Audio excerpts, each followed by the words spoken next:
A small-town song playing in the breeze. A melody of simpler times, a new and unfamiliar tune for Brent Chinery. I don't think they know much about me. I kind of keep a low profile. But it's in fact his profile his neighbors know nothing about. That is my retirement plaque from the Secret Service that I received about a month after my retirement. Harrison's newest resident is a former U.S. Secret Service officer. He has protected not one, not two, but 4 U.S. presidents. Started with Bush Sr.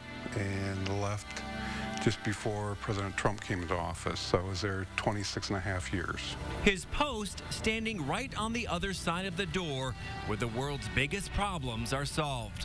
Being from a small town community in mid-Michigan, to standing outside the Oval Office, it was, quite a shock. A shock because this former police officer from the small town of Vassar never imagined his fascination with video clips of President Ronald Reagan being shot would become his life's calling.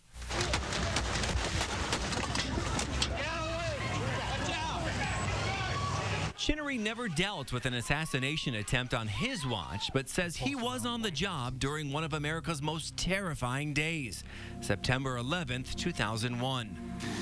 2 airplanes have crashed into the World Trade Center in an apparent terrorist attack on our country.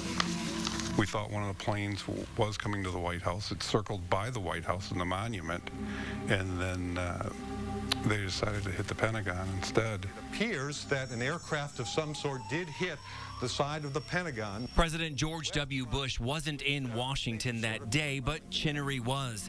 He recalls an eerie feeling lingering over our nation's capital, fear of uncertainty and the unknown. And while everyone rushed out of the city, President Bush rushed back to the White House. There was an airplane that was up and they couldn't identify it.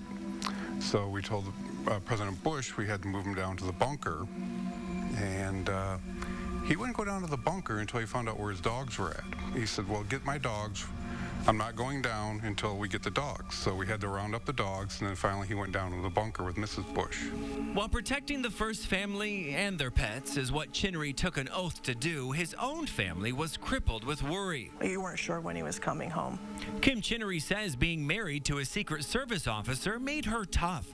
She had to learn to be the protector of her own heart. That's when I worried the most, was when you would hear of terrorist activities. He always told me, though, I'm in the safest building in the world.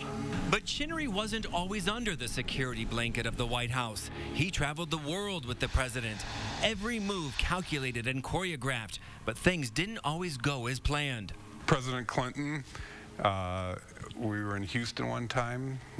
He was driving down the road and decided, I want to get out and talk to the people. So he just gets out of the limo.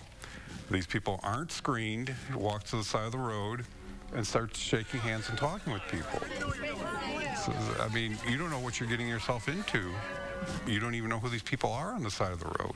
He would do that quite a bit. But the worry became the norm, easily balanced by the stories that come from the security clearance to go anywhere inside the world's most famous address.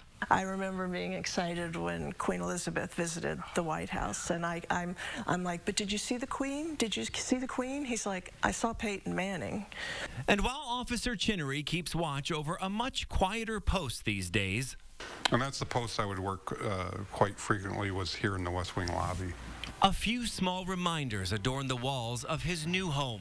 Karl Rove took his own personal time to write me a letter and thanking me. Memories of a modest man with an extraordinary life, a life he was willing to lay on the line to protect the world's most powerful man. But from Chinery's eyes, those men were no different than you and me. You get to see aspects that people never get to see, like the president interacting with his family behind closed doors. They have the same problems that we all do with their children, and that's what I enjoyed most, was seeing how the president interacted with his kids and his wife and his family. I did not have sexual relations with that woman. Ethically, you knew it was wrong, but you still had to do your job. Do you know whether Monica Lewinsky was still at the Northwest Gate at the time that you made that call? Yes, she was. Did you ever think it was going to be as big as it ended up being? No. No, the first time I went to interview, I figured, well, this is the end of it. It was only the beginning of it. Come on, man. This is just the beginning of a simpler life for retired Secret Service officer Brent Chinery. Macy. Come on. His rustic Harrison home a relaxing retreat compared to the home where he once stood watch during one of the most explosive presidential scandals in history. Betty would call me, and she would say, Monica's getting ready to come in. Hold her out there on your post until I'm ready to come out and get her. Betty is President Bill Clinton's secretary, Betty Curry. And the Monica he says he sat with many nights inside the White House, none other than Monica Lewinsky. Can you give us some sort of comment? She was not very friendly at all. We never really spoke. She would just kind of sit in the chair and just kind of look at me impatiently, and then Betty would come out and get her. Chinery was front and center for the events surrounding President Clinton's affair with the White House intern. And that's the post I would work quite frequently, was here in the West Wing lobby. Once the Kenneth Starr investigation began and the news broke, Chinery says President Clinton tried to invoke presidential immunity, blocking him from testifying. But we had to go to the federal courthouse and sit there for 3 days while the Supreme Court decided if we could testify or not. The High Court cleared the way for Chinery to testify, and that's when he says his entire life got flipped upside down. What did he tell you? That she would come in to see the president, and that they would have visits in the study. As we're walking down the hallway, there's sketch artists doing sketches of us. And I'm thinking, what have I got myself into? A very difficult situation. An officer doing his job when part of that job was keeping the things he saw and heard to himself. And it was interesting when he was in the Roosevelt room and he confessed that I did not have sexual relations with that woman, Miss Lewinsky. I was standing post on the other side of the Roosevelt room door, and it was very hard to digest all that, knowing what I knew. President Clinton would eventually admit. Indeed, I did have a relationship with Miss Lewinsky that was not appropriate. But it didn't change Chinery's admiration for him. Chinery says he was the smartest of the 4 presidents he served in his near 27 years at the White House.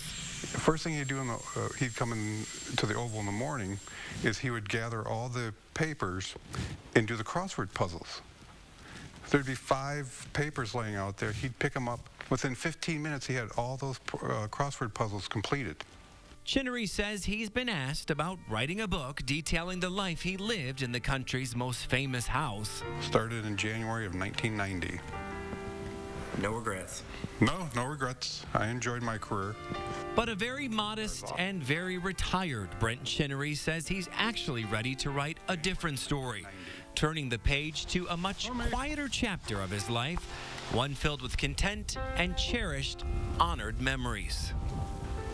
I will talk about it if somebody asks me, but I try to keep a low profile.